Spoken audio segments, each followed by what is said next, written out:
प्रधानमंत्री जिते प्रशंसनीय कम हम जे आज ओडिशा को एभली गोटे सुजोग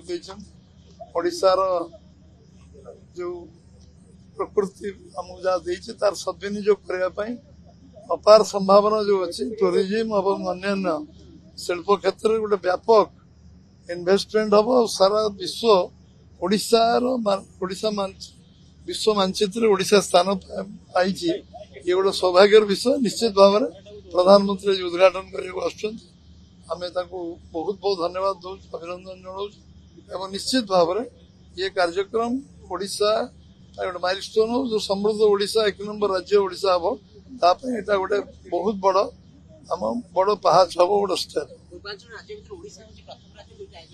निश्चित भाव प्रथम थर सुजोग मिली मस भर 3टा बड़ बड़ कार्यक्रम यहाँ बहुत बड़ कार्यक्रम जहाँ कहीचु 6 मास भर आम अधिकांश काम करवा आरंभ कर